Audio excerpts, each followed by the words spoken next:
तो पिछले पार्ट में आपने देखा कि हमारा सनातन धर्म, हमारा कल्चर कितना एडवांस था और पहले के समय के लोग कितने मॉडर्न थे और कितने डेवलप्ड थे। मेन सोर्स ऑफ लिविंग हुआ करता था एग्रीकल्चर, ट्रेड और पॉटरी एक्सेट्रा। यहाँ तक कि तुलसीदास जी ने भी हनुमान चालीसा के अंदर सन और अर्थ के बीच का डिस्टेंस बताया है। आर्यभट्ट जो कि एक एस्ट्रोलॉजर और मैथमेटिशियन थे, उन्होंने जीरो की डिस्कवरी की, जिसके बेस पे आज का नंबर सिस्टम बना है। तो अगर आपने अभी तक पहला पार्ट नहीं देखा तो ऊपर आई बटन पे क्लिक करके आप पहला पार्ट देख सकते हैं, नहीं तो उसका लिंक डिस्क्रिप्शन में भी डाल दिया गया है, तो आप वहां से जाकर के उस वीडियो को चेकआउट कर सकते हैं। तो स्वागत है आपका हमारे इस चैनल कल्चरिफिकेशन की video series the fall of Sanatan Dharma में, जिसमें हम लोग डिस्कस करेंगे कि कैसे फॉरेन इन्वेजन की वजह से हमारे इंडियन कल्चर को, हमारे जो भारतीय संस्कृति है, जो हमारा सनातन धर्म है, उसमें क्या डिस्टॉर्शन आया, उसमें क्या मिलावट हुई। तो चलिए वीडियो को स्टार्ट करते हैं।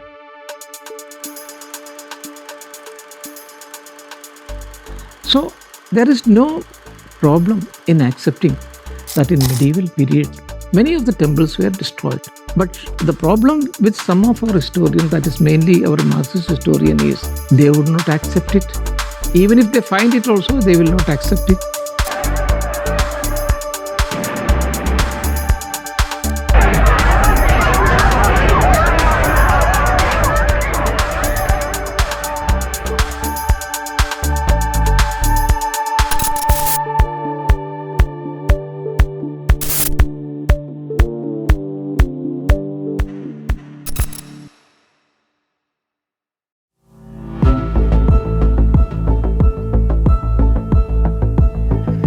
तो पहले आपने देखा कि हमारा भारत कितना रिच था और कल्चरिफाइड था, लेकिन कहानी में एंट्री होती है बाबर की।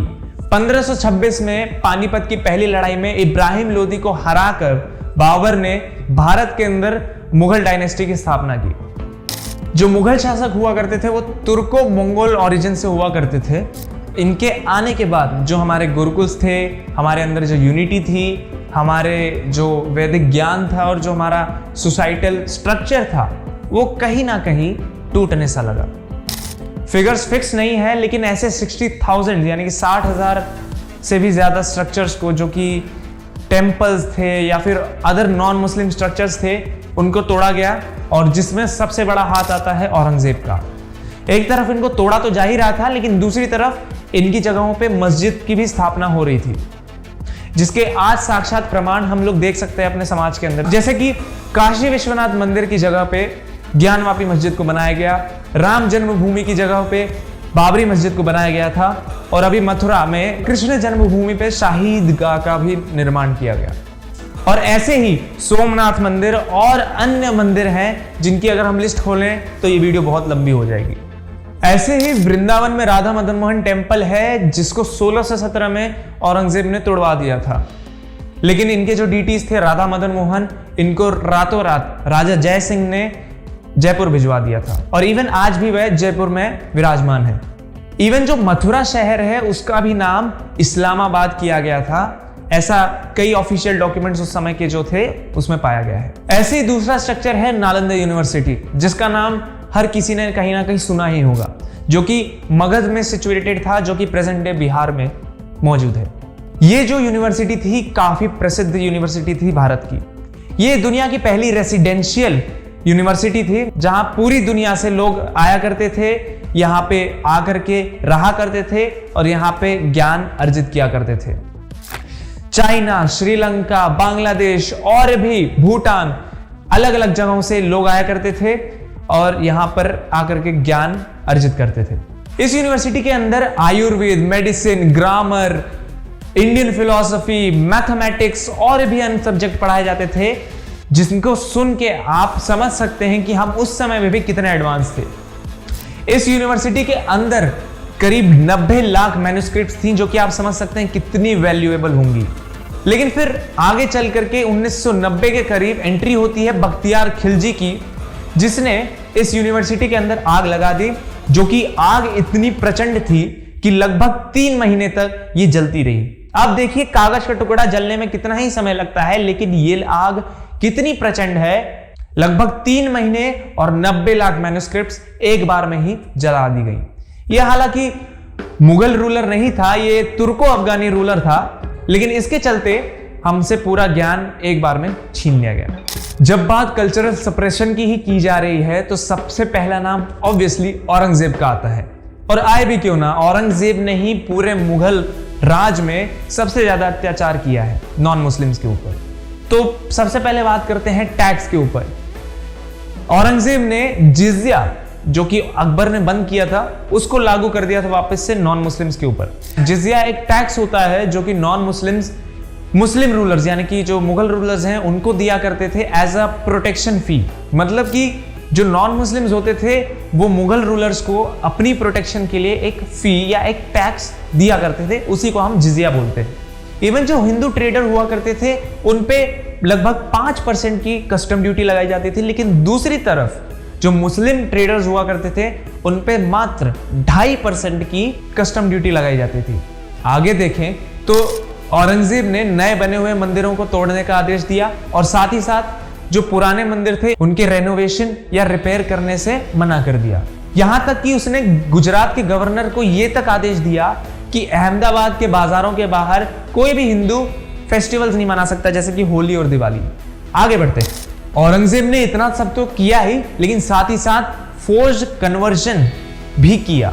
जो लोग कन्वर्ट हो गए, लेकिन जिन्होंने मना किया, जिन्होंने रिफ्यूज किया, जिन्होंने आवाज उठाई, उनको इतना बुरा दंड दिया गया, इतनी बुरी सजा दी गई जिसको हम यहाँ पे डिस्क्राइब कर ही नहीं सकते। लेकिन एग्जीक्यूशन का एक एग्जाम्पल आता है गुरु तेज बहादुर जी का, जब वो 16 ब्राह्मणों के साथ निकले थे हिंदुओं के परसिक्यूशन को रोकने के लिए।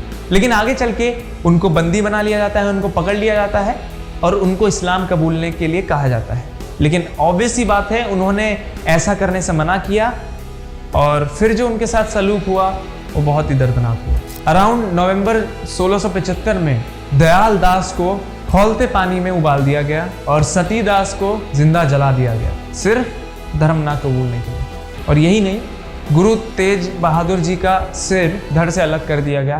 क्यों? क्योंकि सिर्फ उन्होंने इस्लाम नहीं कबूला। लेकिन ये तो बस एक इंसिडेंट था, ऐसे कई एग्जाम्पल्स आते हैं हिस्ट्री के अंदर, जैसे बाबा बंदा सिंह बहादुर जी, गुरु गोविंद सिंह जी और उनके पुत्र, और भी अन्य एग्जाम्पल्स हैं ऐसे जिनको हम किसी और वीडियो में कवर करेंगे। इतना कुछ हुआ, इतना हम लूटे गए, इतने आक्रमण हुए, इतना एक्सटॉर्शन हुआ, इतना कन्वर्जन हुआ, लेकिन फिर भी मुगल राज की इस वेव को हमारा भारत कैसे तैसे झेल गया। हिंदुओं में अभी भी यूनिटी थी, अभी भी गुरुकुल्स का प्रचलन था, अभी भी हमारे पास वैदिक नॉलेज थी, अभी भी समाज जो हमारा सोसाइटल स्ट्रक्चर था कहीं ना कहीं वैसे ही फंक्शन करता था। लेकिन अब ब्रिटिश राज यानी कि जो अंग्रेज थे उनके आने के बाद ऐसा तोड़ा गया हमें, जिसका असर आज भी हम अपने समाज में देख सकते हैं। ईस्ट इंडिया कंपनी का रूल 1773 से 1857 तक चला। ये ब्रिटेन से इंडिया आए थे ट्रेडिंग के लिए और इन्होंने अपनी पहली फैक्ट्री 1611 में मसूलीपट्टनम में स्टैब्लिश की थी और इसके अगले ही साल यानी कि 1612 में इन्होंने सूरत में अपनी दूसरी फैक्ट्री खोली, जिसकी परमिशन इन्होंने जहांगीर से ली थी, जो कि उस समय का मुगल शासक था। ईस्ट इंडिया कंपनी स्टार्टिंग में तो एक ट्रेडिंग कंपनी की तरह रहती है, लेकिन 1750 के अराउंड ये सिचुएशन थोड़ी पलट सी जाती है। इसके बाद 1757 के बैटल ऑफ प्लासी और 1764 के बैटल ऑफ बक्सर में जीतने की वजह से ईस्ट इंडिया कंपनी के पास काफी अच्छी पावर आ जाती है और ये काफी इन्फ्लुएंशियल स्टेटस गेन कर लेते हैं हमारे भारत के अंदर। फिर क्या, ये ऐसे ही चलता रहता है अंटिल रिवोल्ट ऑफ 1857, जिसमें इनको कड़ी जीत हासिल होती है और इसके बाद से ये जो पावर होती है ईस्ट इंडिया कंपनी से जाकर के डायरेक्ट ब्रिटिश गवर्नमेंट में शिफ्ट हो जाती है। और इसके बाद की कहानी हम सब अच्छे से जानते हैं क्या होता है। तो अब हम डिस्कस करते हैं कि ब्रिटिश राज की वजह से हमारे धर्म पे, हमारे कल्चर पे, हमारे समाज पे, इनफैक्ट हमारे भारत पे क्या असर पड़ा। जो हमारा एजुकेशन सिस्टम था, जो वैदिक एजुकेशन सिस्टम था, उसको बड़े सिस्टमैटिकली डिस्ट्रॉय किया गया जब 1835 में थॉमस बेबिंगटन मैकॉले, जिनको हम लॉर्ड मैकेले के नाम से भी जानते हैं, उन्होंने इंग्लिश एजुकेशन एक्ट 1835 पास किया, जिसमें उन्होंने जो हमारा वैदिक ट्रेडिशनल एजुकेशन सिस्टम था उसको साइडलाइन करा और जो इंग्लिश एजुकेशन सिस्टम था उसको इंट्रोड्यूस किया भारत के अंदर। इवन जो मैकेले का मिनट अपॉन इंडियन एजुकेशन है उसमें भी संस्कृत और अरेबिक भाषा जो कि भारत में पहले से प्रचलन थी, जो ट्रेडिशनल थी, उन पे पैसा खर्च ना करके इंग्लिश एजुकेशन पे खर्च करने की सलाह दी गई है। इवन उसमें ये तक कहा गया है कि English is worth knowing more than Sanskrit and Arabic. इसके बाद हमारा जो ट्रेडिशनल गुरुकुल सिस्टम था उसको साइडलाइन किया गया, वेस्टर्न इंग्लिश एजुकेशन को ज्यादा इन्फ्लुएंशियल बताया गया और इसका असर आज भी हम समाज में देख सकते हैं। हर कोई चाहता है हमारा लड़का कॉन्वेंट स्कूल में जाके पढ़े, इंग्लिश स्कूल में जाके पढ़े, गुरुकुल्स में कोई नहीं जाना चाहता। हिंदी बोलने में लोगों को शर्म आती है।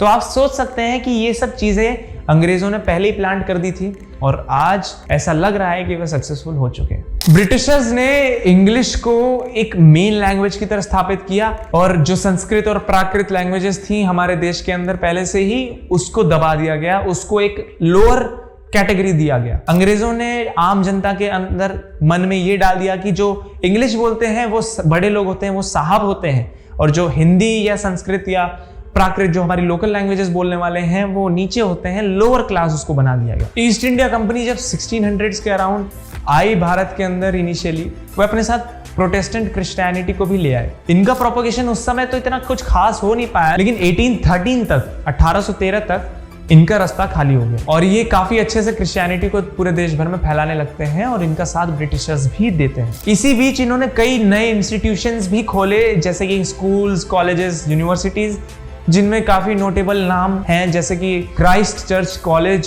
सेंट स्टीफेंस कॉलेज एंड सबसे फेमस स्कॉटिश चर्च कॉलेज जो कि वेस्ट बंगाल में सिचुएटेड है, जिसके काफी महान पर्सनालिटीज एल्यूमनाइज रह चुके हैं, जैसे कि नेताजी सुभाष चंद्र बोस, स्वामी विवेकानंद एंड स्वामी प्रभुपाद। जो हिंदू पंडित हुआ करते थे, जो ब्राह्मण हुआ करते थे, उनको पब्लिक शेमिंग का सामना करना पड़ता था इन मिशनरीज के द्वारा। इवन जो डिस्प्यूट्स हुआ करते थे वो इनके साथ ज्यादा हुआ करते थे मिशनरीज के।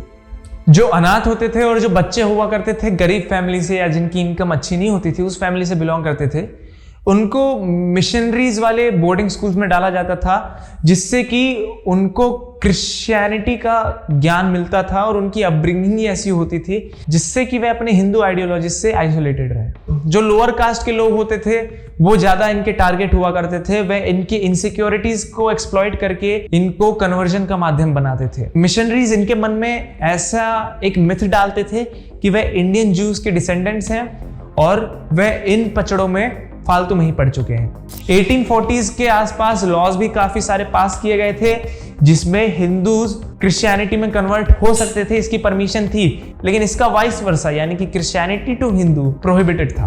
ये तो सभी को मालूम है कि ब्रिटिशर्स ने डिवाइड एंड रूल का कितना गंदा गेम खेला था।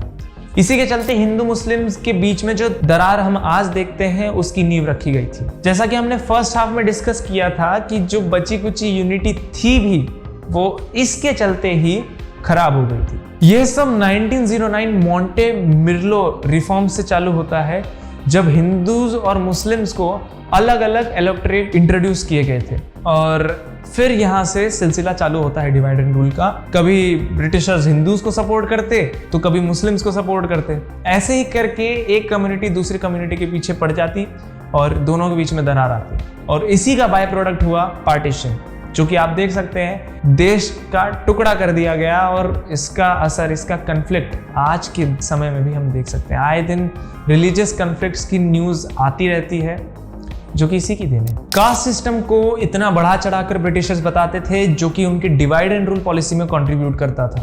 पहले जो हिंदूज और मुस्लिम्स के बीच में उन्होंने दरार डाली थी, वह अब हिंदुओं के आपस में ही दरार उन्होंने डालनी चालू कर दी।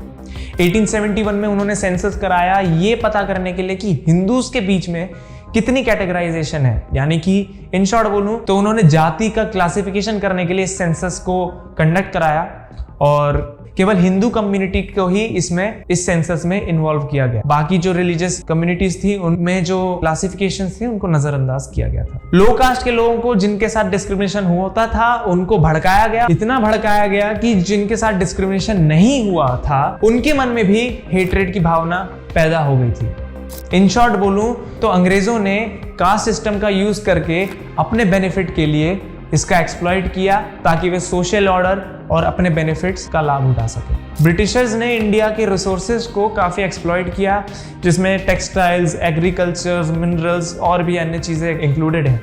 इतना एक्सप्लॉइट किया गया कि 1700s में जो भारत की जीडीपी हुआ करती थी वो लगभग 24% हुआ करती थी, और जब तक ब्रिटिशर्स ने भारत छोड़ा वह गिर के मात्र 2% पे आ गई थी। ब्रिटिशर्स काफ़ी अच्छा टैक्स भी वसूलते थे फार्मर्स से। जो अंग्रेज़ों की लैंड पॉलिसीज थी, जो एग्रीकल्चरल पॉलिसीज थी, उसके चलते फेमाइन यानी कि भूखमरी की हालत बन गई थी, जिसकी वजह से बंगाल फेमाइन ऑफ 1770 में लगभग 10 मिलियन से ज़्यादा लोगों की मौत हुई थी। और ऐसा क्यों हुआ था? क्योंकि फूड ग्रेन से ज्यादा अंग्रेजों ने किसानों पे कैश क्रॉप्स यानी कि जो फसल उनको फायदा देती है उसको उगाने के लिए फोर्स किया था, इसलिए ऐसी सिचुएशंस बनी थी। जो भारत का ग्लोबल मैन्युफैक्चरिंग शेयर था वो 1750 में 25% था, वो आगे चल के केवल 2% रह गया था 1900 में। और ऐसा क्यों था?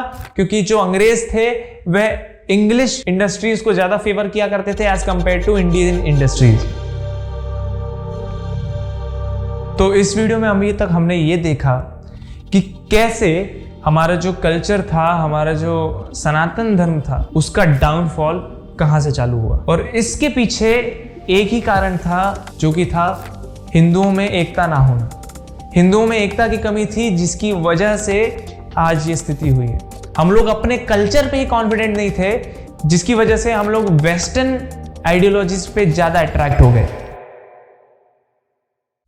आशा है आपको ये वीडियो पसंद आई होगी। इस वीडियो में हमने रिसर्च की है काफ़ी, इस वीडियो को टाइम लगा है बनने में। तो अगर वीडियो अच्छी लगी है तो लाइक करिएगा, चैनल को सब्सक्राइब भी कर लीजिएगा, बेल आइकन भी दबा लीजिएगा। जैसा कि मैंने आपको बताया, ऐसा कंटेंट हम लोग लाते रहते हैं। फिर मिलते हैं आपसे अगली वीडियो में।